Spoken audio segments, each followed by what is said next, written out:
Bismillahirrahmanirrahim. Assalamualaikum warahmatullahi wabarakatuh. Bertemu lagi kita dalam seri tutorial OJS. Kali ini kita melanjutkan dari seri pertemuan sebelumnya di mana seorang editor telah mengirim artikel ke reviewer.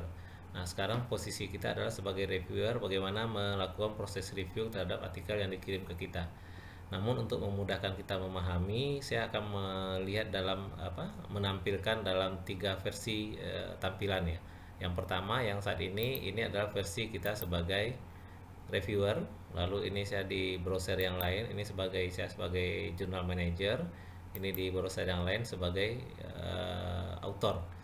Nah, pada kesempatan ini kemarin kita sudah kirim artikel ini kepada dua orang reviewer.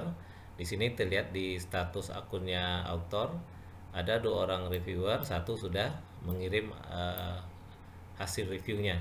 Nah, sekarang kita masuk sebagai reviewer yang kedua. Ini saya sebagai reviewer yang kedua, saya akan melakukan review. Jadi posisi saya saat ini adalah sebagai reviewer. Jadi saya klik di bagian namanya ini, maka kita dibawa kepada halaman review. Ada sampai 4 ya, sampai selesai ada 4 tahapan. Nah, di sini judulnya jelas, abstraknya jelas, lalu ada metodenya blind. Blind itu berarti kita sebagai reviewer tahu siapa yang kita review. Lalu ini jadwalnya, kemudian konflik kepentingan tidak ada, ini bisa dilihat. Jadi kita kalau seandainya kita cocok dengan bidang kita bisa centang ini lalu klik accept. Tapi kalau seandainya ini bukan bidang kita, jangan segan-segan untuk mengklik decline agar hasil review kita jadi maksimal ya. Jadi kalau bukan bidang kita, nanti hasilnya tidak maksimal. Kita accept, anggap ini adalah sesuai dengan bidang kita. Kemudian kita dibawa ke halaman guideline. Jadi di mana kita bikin guideline ini? Maka masih ingat Bapak Ibu di pertemuan sebelumnya, guideline itu ada di menu setting, workflow. Menu setting, workflow, lalu nanti ada menu namanya review. Oke, ini ada menu review. Nah, di bagian bawahnya ada competing interest. Jadi Bapak Ibu sampaikan nih, jangan sampai nanti karena reviewernya mengenal siapa yang dia review, kita berharap tetap menjaga subjektif dalam penilaian. Jadi kita sangat menghargai profesional dari setiap reviewer. Ini salah satu resiko kalau kita memilih blind review. Lalu kalau seandainya ini coba jangan lah ya kalau ada statement, kalau ada kepentingan ini. Lalu di sini yang review guideline. Jadi silakan Bapak Ibu tampilkan di bagian ini sebagai journal manager ya. Guideline untuk reviewer. Jadi kita bisa berharap kepada reviewer karena kontribusinya ini sangat membantu kita dalam menentukan keputusan. Jadi kalau bisa cepat, objektif, dan menjaga kerahasiaan dari ini. Nah, di sini kita atur masuk metodenya tadi. Nah, kembali kita ke posisi sebagai reviewer. Jadi kita paham ini yang diminta oleh editor atau journal manager. Kita continue. Kita masuk ke tahap download. Jadi kita download filenya ini, manuskripnya ini, lalu baru kita lanjut. Jadi kita download, tadi saya sudah download, ini dia. Nah, disinilah seorang reviewer bekerja melakukan proses review. Jadi kita pakai Microsoft Word, ini misalnya judulnya tidak cetak tebal atau lebih dari 12 kata gitu. Maka kita sorot, kita lakukan di review ada comment. Misal perbaiki judul, sesuaikan dengan aturan template. Nah, misal seperti itu, karena judulnya harusnya 12 kata, ini lebih dari 12 kata. Nama dan lain sebagainya sudah oke. Reviewer fokus kepada konten, sebenarnya silakan dicek ini. Misalnya abstraknya perlu diperbaiki, kita tandai, lalu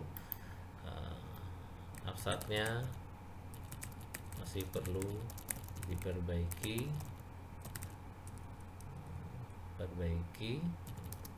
terutama dalam menyampaikan hasil, misalnya seperti itu sampai berikutnya. Jadi kita boleh memberikan review konten sebanyak mungkin terhadap artikel ini agar semakin baik. Jadi sebagai reviewer kita melakukan proses reviewnya di sini. Jadi silakan lakukan proses review sesuai dengan bidang kita dan beri masukan-masukan agar artikel ini semakin baik. Nah, kita lihat sampai ke bawah apakah sudah bagus. Nah, ini ada lagi masalah, nanti kita tandai, kasih komen lagi gitu. ini seperti ini, apakah sudah bagus dan lain sebagainya, apakah ini sudah mengikuti standar. Bapak Ibu cek apakah ini betul, ini nilainya segitu dan lain sebagainya. Nah, inilah tugas kita sebagai reviewer, melakukan proses review di sini. Nah, bikin tabel misalnya dia salah dan lain sebagainya. Nah, kalau sudah ini kita simpan lalu kita upload.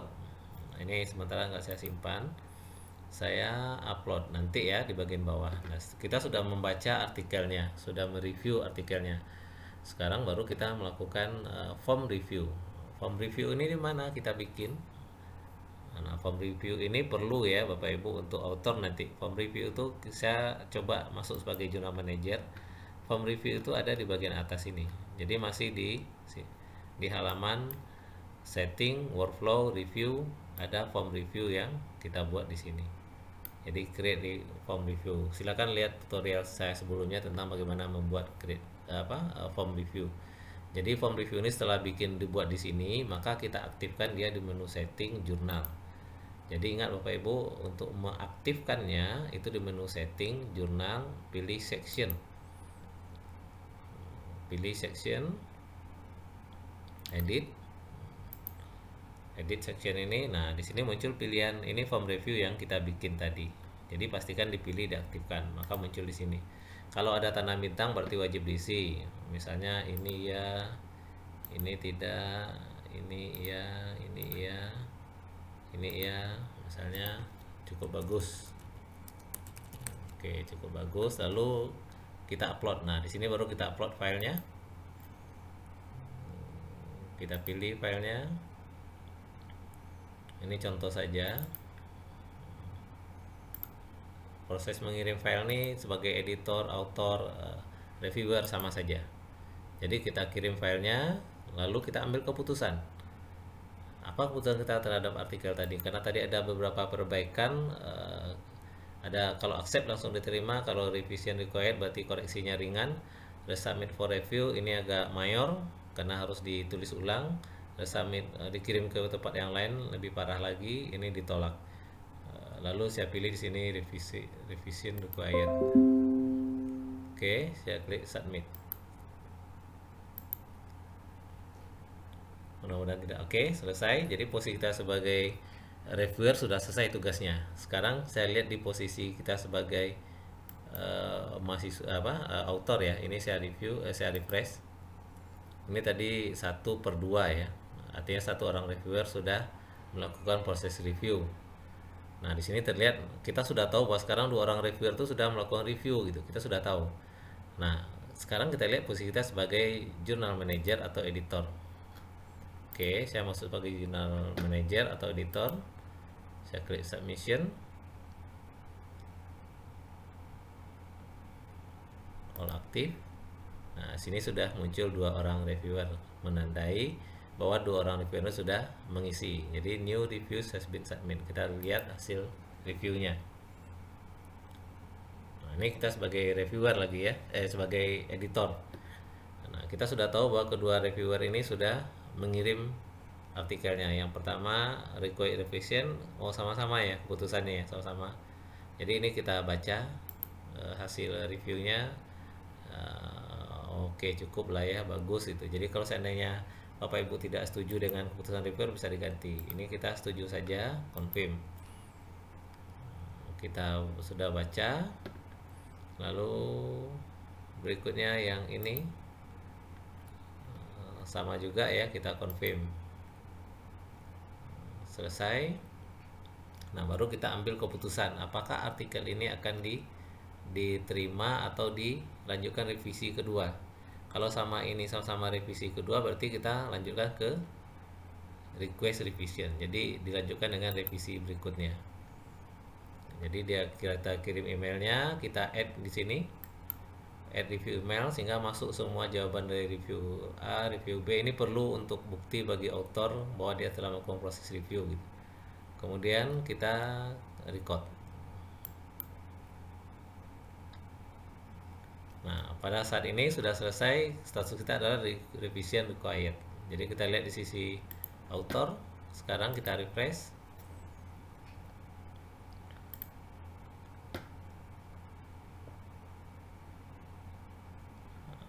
revision. Jadi di sisi author sekarang statusnya ada revision has been required. Artinya sekarang author diminta untuk memperbaiki ya. Jadi author tahu sekarang posisi dia adalah sekarang memperbaiki revisi yang diminta oleh reviewer. Jadi sekarang saya login sebagai author. Di sini juga muncul tugasnya, kelihatan revision required muncul ya. Jadi dapat informasi bahwa harus diperbaiki. Maka author harus segera menjawab dan memperbaiki saran yang diberikan oleh reviewer. Nah, kita masuk ke tab review ini. Ini muncul ada Jakos editor decision ya. Ini nampak di sisi review author. Nah, tadi kita nggak kirim-kirim file, jadi ini komentar-komentar ini yang harus diperbaiki.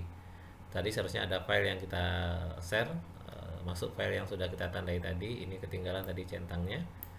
Nah, seharusnya ada file yang bisa di review.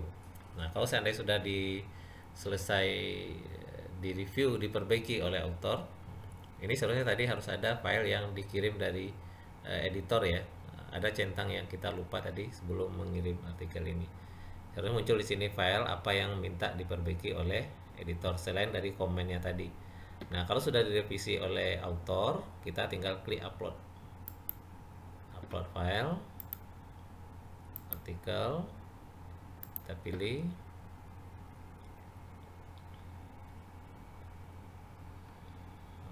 Misalnya DD Isas, lalu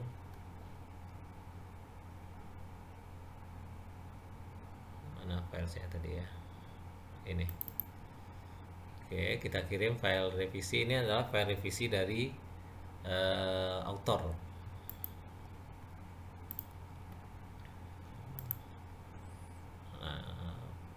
Kita pas pada posisi ini, author sudah mengirim hasil revisinya. Coba kita lihat di sisi kita sebagai jurnal manager atau editor. Tadi posisi kita adalah revision required. Kita refresh.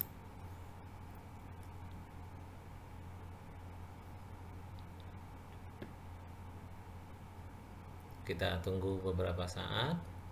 Kita lihat sekarang statusnya, revision has been submit. Jadi sekarang statusnya adalah perbaikan itu sudah dikirim oleh author, masuknya di bagian sini. Nah, tugas kita lah sebagai editor untuk mendownload artikel ini, kita baca lagi apakah perbaikan itu sudah dilakukan sesuai dengan saran dari reviewer. Kalau seandainya perbaikannya masih jauh yang kita harapkan dari saran dari reviewer, maka kita masuk ke ronde kedua, review ronde kedua. Kita klik ini, nanti kita pilih lagi reviewer yang ini gitu, agar dia tahu bahwa ini adalah lanjutan dari sebelumnya. Jadi kita bisa masuk ke ronde kedua, ronde ketiga, ronde seterusnya sampai kita merasa yakin bahwa artikel ini layak untuk publish di jurnal kita. Kalau seandainya itu sudah kita anggap ini sudah layak dari 2 review ini dan hasil perbaikannya sudah sangat memuaskan, maka kita tentukan di sini adalah accept submission. Kita terima. Atau bisa juga kita tolak. Ternyata yang diperbaiki itu nggak ada perbaikan yang signifikan, jadi asumsi kita mungkin kita kirim lagi tidak akan banyak perubahan, maka kita bisa melakukan decline. Ini tergantung bagaimana kita memahami revisi yang dibuat oleh author. Kalau seandainya masih perbaikan, neuron masuk ke neuron, pilih lagi reviewernya. Ini asumsi kita melakukan proses accept submission. Kita terima. Nah, ini muncul pesan ke author, decision kita adalah accept. Jadi kita kirimkan semacam pemberitahuan, bisa digunakan sebagai bukti dari proses review yang sudah berjalan. Jadi kalau untuk naik pangkat, ini adalah bahan yang akan bisa digunakan untuk lampiran. Nah, ini boleh file terakhir yang akan diproses untuk masuk ke tahap berikutnya, ditandai, kita next. Nah, inilah file hasil yang kita anggap sudah layak untuk masuk ke tahap berikutnya, record editorial decision. Dia masuk ke tahap copy editing. Nah, di tahap copy editing itu baru tugas kita editor untuk kembali mendownload ini artikel ini. Kita cek lagi semuanya apakah sudah sesuai dengan template, tata bahasanya, layoutnya, dan lain sebagainya. Kalau semuanya itu sudah betul-betul sesuai, kita lanjut ke send production. Jadi di sisi ini mungkin tata bahasanya, layoutnya, semuanya dicek semuanya gitu. Send to production. Masuk kita ke tahap production. Nah ini juga kita kirim ke author. Kalau tadi kita kirim ke production, kita lihat posisinya sekarang artikel ini di sisi sebagai author. Nah terlihat author tahu bahwa sekarang posisi artikelnya ada di copy editing. Dia tahu proses perjalanan ini, jadi tidak perlu author menanya kepada editor bagaimana posisi artikelnya. Cukup dia login di akunnya sendiri. Nah, begitu kita sudah kirim masuk ke tahap berikutnya, ini juga terkirim emailnya. Kita lanjutkan. Pilih lagi filenya yang sudah final kan. Jadi kita tinggal kirim filenya. Record. Kemudian kita lihat lagi di sisi author. Apa yang terjadi kalau tadi copy editing, kita refresh. Seharusnya sekarang sudah berubah menjadi production. Nah, author sudah tahu bahwa artikelnya sekarang dalam tahap production. Nah, tahap production ini tahap kita sebagai editor melengkapi bahan-bahan yang dibutuhkan untuk production. Misalnya kalau di situ ada surat perjanjian, ada minta surat pernyataan bahwa akan ada terjadi perpindahan hak cipta dan sebagainya. Nah, disinilah kita nanti sebagai editor memastikan semua sudah layak dan akan kita publish di jurnal kita. Nah, pada sesi berikutnya kita akan lanjutkan bagaimana membuat ini jadi sebuah schedule publication ya, sehingga dia publish. Nah, sampai saat ini saya rasa ini saja dulu. Jadi dengan posisi kita saat ini reviewer, kita lihat di statusnya di reviewer seperti apa. Nah, review submit. Jadi posisi kita sebagai reviewer tahu posisi artikel kita sudah kita submit saja.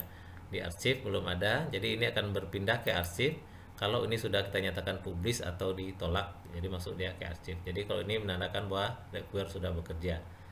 Nah, kemudian di sisi di sisi author dia juga sudah tahu prosesnya, jadi menunggu aja nih kapan artikel ini publish. Nanti akan muncul juga di arsip kalau sudah mulai dipublish. Lalu di sisi kita sebagai journal manager, kita hanya tinggal menyiapkan kontennya, merapikan semuanya, menjadikan dia file PDF sehingga layak untuk publish. Jadi kita akan bertemu di seri tutorial berikutnya sehingga artikel ini publish. Demikian pertemuan kita hari ini. Mohon maaf jika ada yang salah. Kalau ada yang ditanyakan silakan di komentar.